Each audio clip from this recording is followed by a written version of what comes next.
마지막 큐브 속 사건으로 넘어가도록 하겠습니다. 큐브 함께 보시죠. 네, 세 번째 큐브는 왜입니다.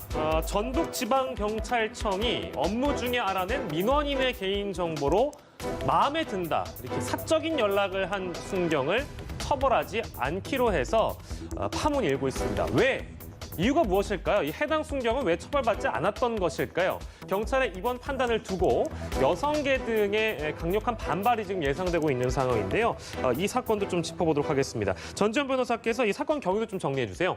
네, 지난 7월에 전북의 한 경찰서에 여성이 찾아가서 국제운전면허증 발급을 해달라고 그렇게 요청을 했습니다. 근데 국제운전면허증을 발급을 받기 위해서는 여성이 어떤 자신의 인적 사항 같은 것들을 제공을 했을 거 아니에요. 근데 그거를 받아들었던 그 순경이, 담당 순경이 여성이 집으로 돌아간 뒤에 그 SNS를 보낸 거예요. SNS를 왜 보냈냐면은 저 아까 면허증 발급해줬던 사람인데요. 그러면서 저 마음에 들어서 그런데 연락을 해도 제가 괜찮겠습니까? 이렇게 얘기를 한 겁니다.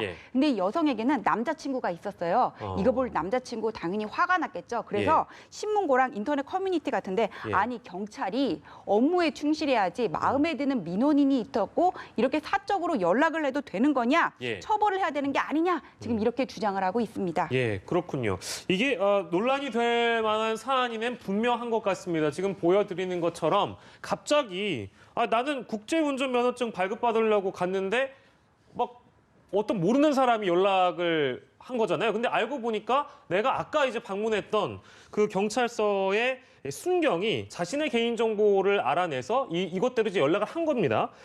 굉장히 불쾌할 수 있는 상황이죠. 근데 이제 요거에 대해서 전북경찰청이 이제 자체적으로 결론을 못 내리고 이거를 어디에 맡겼냐? 개인정보보호위원회에 관련 법률의 유권 해석을 의뢰했는데 이게 그러니까 형사처벌 대상은 아니다. 이런 지금 결론인 것이잖아요. 예, 그렇습니다. 자, 이 결론은 어떻게 봐야 될까요, 허 변호사님? 일단 이게 국민 정서하고 많이 떨어질 수 있는 그런 해석인데요.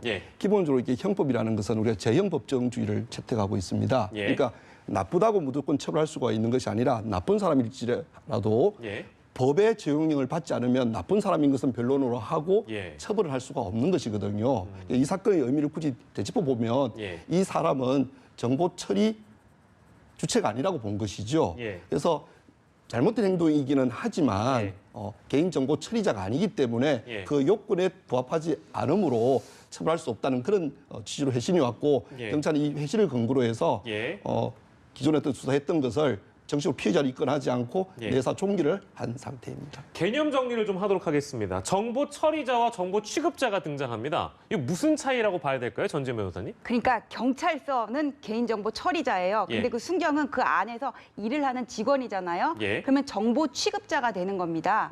개인정보보호법에 보면은 개인정보를 이렇게 부정한 목적으로 이용하거나 누설하는 경우에 처벌하는 규정은 두고 있는데 이거는 개인정보 처리자를 처벌하기 위한 규정이에요. 근데 개인정보 처리자라는 건 누구를 얘기하냐면은 뭐 주민센터나 아니면은 학교, 뭐 동문회 같이 개인정보를 데이터화해가지고 관리하고 있는 주체를 얘기하거든요. 그 주체라는 거는 사람이 될 수 있지만은 대부분은 법인이라든지 단체가 해당되는 거고 그 법인이나 단체에서 일을 하는 사람들은 개인정보 취급자라고 해요. 근데 이런 취급자의 경우에도 얼마 전에 그 대법원 판례에서 관리사무소장의 경우에도 엄격히 말하면 개인정보 처리자는 아니지만 이거를 누설한 경우에 처벌하도록 이렇게 규정을 유동적으로 해석한 그런 판례가 있기는 한데 그것도 개인정보를 누설하거나 다른 사람한테 이용하게 해야지 이 사람은 누설한 것도 아니고 그냥 자기가 사적으로 이용한 거에 불과하잖아요.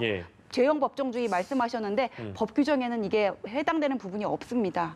법 규정에는 그렇다고 하더라도 이번 사건을 바라보는 일반 대중들의 시각은 아까 허 변호사께서도 말씀해 주신 대로 분명히 괴리가 좀 있어 보입니다. 그러니까 민원인들이 경찰서에 가가지고 국제면허증을 발급받으러 가서 내 개인정보가 누군가에 의해서 사적으로 이용이 된다는 측면에서는 이거 사실은 비판을 피해가기가 쉽지 않을 것 같거든요. 어떻게 보세요? 일단 말씀하신 것처럼 죄가 안 되는 것뿐이지 반드시 비난받아야 될 행동이고 실제로 그런 절차를 밟고 있는 걸 알고 있습니다.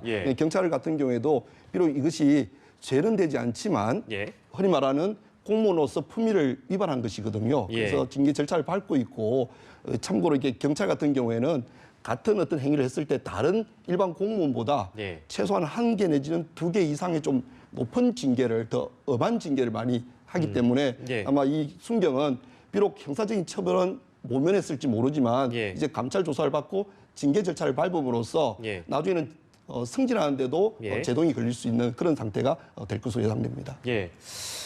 뭐 물론 법적 근거가 없어서 어떤 처벌은 불가능하지만 향후에는 이제 이런 일이 발생하지 않도록 우리가 노력하겠다. 사실은 어떤 향후 대책에 대한 언급이 좀 필요한 것 같은데요. 일단 어떻게 좀 전망을 하세요, 전재현 변호사님? 그러니까 향후 이런 일이 재발하지 않아야 되고요. 근데 그 대책은 이런 경우를 어떤 형사 그 법이라는 게 모든 100% 처벌할 수 있는, 그러니까 정말 또 안전망을 확실하게 만들어 놓는 거는 사실 불가능하거든요. 거기서 어떤 빈 공간이 생길 수도 있어요.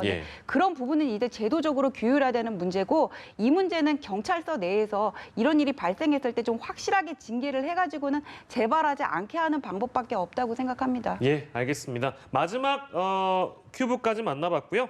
오늘 이 시간은요, 두 분의 전문가와 함께했습니다. 전지현 변호사, 허금탁 변호사와 함께했습니다. 두 분 고맙습니다.